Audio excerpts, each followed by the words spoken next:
So hello everyone, welcome to my channel. I hope you are well and doing great. So आज हम करेंगे time value of money exercise 4A का question number 6। 5 तक हम कर चुके थे। तो क्वेश्चन नंबर 6 क्या है?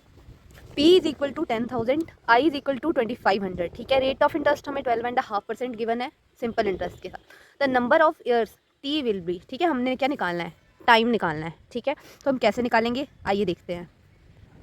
तो यहाँ देखिए, प्रिंसिपल आपके पास गिवन है 10,000, आई आपके पास गिवन है 2500, आर आपके पास गिवन है 12.5% और सिंपल इंटरेस्ट के साथ आपको निकालना है टाइम। ठीक है, आप क्या करोगे? सबसे पहले आपको पता है सिंपल इंटरेस्ट का फॉर्मूला क्या होता है? Simple interest is equal to principal multiply by rate multiply by time. ठीक है, तो आपने क्या किया, ये वाला टाइम इस साइड ही रहने दिया और simple interest upon P I इस साइड ले गए, तो आपका फॉर्मूला बन गया। अब आपने सिंपल इंटरेस्ट आपके पास यहाँ पर कितना है? ठीक है, आपने क्या करना है, यहाँ सिंपल इंटरेस्ट और ये पी और आई दिया हुआ है आपके पास। ठीक है, इंटरेस्ट आपके पास 2500 गिवन है, ये आ गया आपके पास 2500। पी आपके पास प्रिंसिपल 10,000 गिवन है और आई आपके पास 12.5% गिवन है। तो यहाँ पे ये जो टाइम है इसको आप कैसे निकालोगे? देखो 12.5% है ना ये। ठीक है, 12 टू द 24, 24 प्लस 1 25 अपॉन 2 हो गया आपके पास परसेंट। अब आपने इसका 200 किया, 25 अपॉन 200 आपके पास आ गया 0.125। जब आपने इसे सॉल्व किया तो इन दोनों को मल्टीप्लाई करके आपके पास 1250 आ गया। 2500 को जब आपने 1250 से डिवाइड किया तो हमारे पास आ गया 2 ईयर्स, दैट इज टाइम। ठीक है, नेक्स्ट क्वेश्चन करते हैं, question number 7। So question number 7 क्या है आपका? P is equal to 8500 given है, अमाउंट हमारे पास 10,200 है, रेट ऑफ इंटरेस्ट 12.5% गिवन है। ठीक है, फिर से हमें क्या निकालना है? टाइम, क्वेश्चन नंबर 6 की तरह ही। ठीक है, तो आइए करते हैं इसको भी। तो ये देखिए, अब हमारे पास P कितना गिवन है? 8500, अमाउंट हमारे पास है 10,200, रेट हमारे पास है 12.5%। ये आपको मैंने पीछे वीडियो में निकाल के दिखा दिया कैसे आया, 0.125।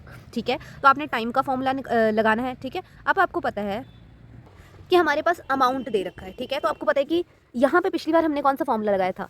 Simple interest upon P I का। आपको पता है कि simple interest amount minus P होता है, तो आपने वहाँ पे ये लिख दिया। अब आपके पास यहाँ पे सिंपल इंटरेस्ट तो गिवन है नहीं, पी गिवन है और ए गिवन है, तो आप ये लिखोगे। ठीक है, मतलब जो गिवन होगा उससे फॉर्मूला हमने डिराइव करना है। तो 10,200 हमारा अमाउंट है, प्रिंसिपल 8500 आया, माइनस करा यहाँ पे। ठीक है, प्रिंसिपल हमारे पास 8500 मल्टीप्लाई 0.125, 10,200 में से 8500 के 1700, 8500 मल्टीप्लाई 0.125, 10,600 सॉरी 1062.5 आया। ठीक है, इन दोनों को हमने किया क्या? डिवाइड, 1.6 आया। बट कभी भी टाइम जो होता है वो पॉइंट्स में नहीं होता है। ठीक है, तो हमने क्या किया, अब हमें पता है कि 1 ईयर तो होगा, बट ये क्या है, ये भी हमारे को ईयर्स में ही दे रखा है, हमने इसे मंथ्स में कन्वर्ट करना है। तो हम क्या करेंगे, 1 को अलग कर देंगे 1 ईयर को, और 0.6 ईयर को अलग कर देंगे। अब हमने क्या करना है, इसको मंथ्स में निकालना है, क्योंकि ये मंथ्स होंगे। ठीक है, आपको पता है अब इतना बड़ा ईयर तो हो नहीं सकता, आधा है ना। तो 1 ईयर प्लस 0.6 मल्टीप्लाई हम किससे कर देंगे? 12 मंथ्स होते हैं, तो 12 से और हमारे पास आ गया 7 months, that is the required answer, 1 year plus 7 months. ठीक है, क्वेश्चन नंबर 8 करते हैं। क्वेश्चन नंबर 8 है आपका, the sum required to earn a monthly interest of 1200 at 18% per annum simple interest is. हमने क्या निकालना है? सम निकालना है, सम जो रिक्वायर है किसके लिए? मंथली इंटरेस्ट अर्न करने के लिए, जो है 1200। ठीक है, और हमारे पास रेट ऑफ इंटरेस्ट कितना गिवन है? 18% पर एनम। ओके, तो अब हम क्या करेंगे, प्रिंसिपल हमारे पास दे रखा है, ठीक है 1200, और रेट ऑफ इंटरेस्ट भी हमारे पास है। टाइम दे रखा है 1 मंथ का, तो 1/12 करेंगे। ठीक है, और हमारे को क्या निकालना है इसमें, आप बताओ पहले। सर ये प्रिंसिपल नहीं है सर, ये इंटरेस्ट दे रखा है हमें। ठीक है, ये इंटरेस्ट है, मैंने प्रिंसिपल कह दिया, इसको प्रिंसिपल तो हमने निकालना है ना। तो सम रिक्वायर्ड, सम चाहिए हमें। ठीक है, कौन सा सम चाहिए? जिससे हमारा मंथली इंटरेस्ट ऑफ 1200 आए, इंटरेस्ट आए। ठीक है, तो यहाँ पे 18% पर एनम सिंपल इंटरेस्ट से हम निकालेंगे। इसको कैसे निकालेंगे? ये सिंपल इंटरेस्ट है, आई हमारे पास 18% दे रखा था, 18/100 करके 0.18 आ गया। टाइम हमारे पास 1 मंथ दे रखा था, 1/12 ईयर्स आ गया। प्रिंसिपल निकालना है, प्रिंसिपल का formula simple interest upon I T आ गया। ठीक है, जैसे हमने उधर क्या करा था, जब हमारे को टाइम निकालना तो पी आई कर रहे थे, अब यहाँ पे आई टी आ गया, मतलब वही तोड़ के यहाँ लिया। 1200/0.18, टाइम हमारे पास 1/12 दे रखा है, इसको सारे को सॉल्व करा। ठीक है, ये नीचे वाले पोर्शन को तो हमारे पास आया 0.1015। 1200 को 0.015 से डिवाइड किया तो हमारे पास आ गया 18,000, that is the required answer और that is the principal. Okay, and that is the sum that is required to get what?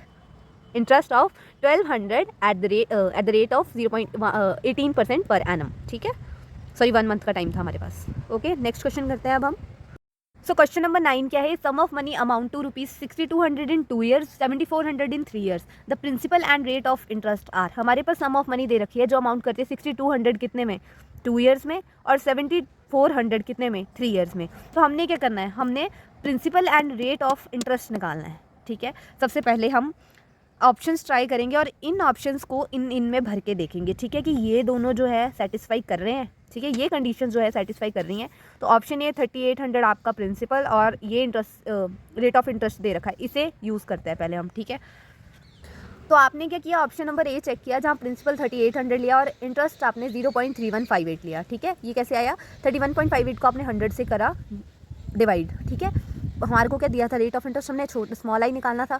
Time हमारे पास 2 ईयर्स का दिया हुआ है और नेक्स्ट में हमें 3 ईयर्स का दिया है। 2 ईयर्स निकाल के हमारे को क्या चाहिए, वहाँ पे 6200 दे रखा है, ठीक है। 2 ईयर्स में हमारा 6200 होना चाहिए। देखते आता है अमाउंट का फॉर्मूला होता है प्रिंसिपल प्लस प्रिंसिपल इंटू वो स्मॉल आई है ना, rate of interest multiply by time, ठीक है।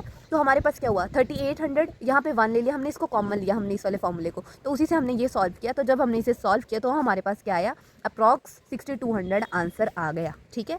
और उसी तरह जब हमने टाइम 3 भरा तो भी हमने यही वाला फॉर्मूला यूज़ किया। तो प्रिंसिपल 3800 भरा, 1 प्लस 0.3158 हमारे पास इंटरेस्ट है, मल्टीप्लाई बाय 3 करा तो हमारे पास 7400 अप्रॉक्स आंसर आ गया। इसका मतलब कि ऑप्शन ए ही हमारा करेक्ट है, हमें आगे जाने की ज़रूरत नहीं है। अगर यहाँ पे ये सेम नहीं आते तो आप नेक्स्ट ऑप्शन ट्राई करते, फिर आप नेक्स्ट ऑप्शन ट्राई करते, ठीक है। और एक ना एक, और अगर नहीं मिलता तो वहाँ नन ऑफ द अबव का ऑप्शन होना था, या फिर ये एम्बिगियस क्वेश्चन तो है नहीं जो आपको ऐसा करना पड़ेगा, ठीक है। तो नेक्स्ट क्वेश्चन करते हैं, question number 10। So question number 10 क्या कह रहा है, a sum of money double itself in 10 years, ठीक है। एक सम ऑफ मनी है, ओके, वो डबल करती है अपने आप को 10 ईयर्स में। The number of years it would triple itself is, अगर एक सम ऑफ मनी अपने आप को डबल करती है 10 ईयर्स में, तो बताइए नंबर ऑफ ईयर्स जब वो उसको अपने आप को ट्रिपल करेगी। ओके, इसे निकालते हैं हम, कैसे निकालेंगे। देखो हमें क्या बोला कि एक सम ऑफ मनी है मतलब प्रिंसिपल, ठीक है। हमने क्या किया, वो अपने आप को डबल करती है, तो हमने क्या किया, प्रिंसिपल 100 मान लिया और अमाउंट को क्या मान लिया हमने, 200, ठीक है। डबल इटसेल्फ इन 10 ईयर्स, तो वो फाइनल अमाउंट जो आएगा, फाइनल इन्वेस्टमेंट वो अमाउंट होगा ना, तो वो डबल हुई, 100 प्लस 100, ठीक है, 100 मल्टीप्लाई बाई 2 तो 200 आया। टाइम हमारा 10 ईयर्स में होगा ये, ओके। तो हमने क्या किया, सबसे पहले हमने इधर से निकालना है अपना स्मॉल आई, ओके, जिससे हम फुल फॉर्मूला में पुट कर सकें और उससे हम टाइम निकाल सकें, ठीक है। तो हमने क्या किया, amount minus principal upon PT, ठीक है। I is equal to simple interest upon PT का होता है ना, तो अमाउंट हमारा 200 माइनस 100 किया हमने, principal into time 100 multiply by 10 कर दिया, ठीक है। अब ये 100 आया, 100 और ये आ गया 1000, तो 0.1 आया हमारे पास इसका आंसर। और आई हमारा क्या होता है, रेट निकालना होता है, तो हम इसको अपॉन 100 करेंगे और 10% आ गया, ठीक है। पर हमें क्या बोला है कि हमने देखना है कि वो ट्रिपल कब करती है, मतलब अमाउंट जो होगा वो 300 होना चाहिए। तो वो कैसे आएगा, हमने इसका टाइम निकालना है। इंटरेस्ट हमारे पास वही रहेगा सेम, ठीक है। तो P 100 है, अमाउंट 300 है, क्योंकि ट्रिपल किया है, तो हमने वही फॉर्मूला लगाया। तो हमारे पास जब, अब हमने क्या निकालना है, पहले हमने आई निकाला था, अब हमने क्या निकालना है, टी, ठीक है। तो पी आई लिखेंगे नीचे, पिछले वाले में हमने लिखा था पी टी। तो अब यहाँ पे इसे भरा 300 माइनस 100 अपॉन 100 इंटू 0.10, इस सब को, इसको आया 200 आया, ठीक है। और नीचे आया होगा 1000, 200 को जब हमने 1000 से किया, सॉरी हाँ, ठीक है, तो हमारे पास क्या आ गया, 20 ईयर्स, ओके। आई होप आपको समझ आ गया होगा। नेक्स्ट वीडियो में हम स्टार्ट करेंगे अपना next topic, that is compound interest. तब तक के लिए बाय बाय।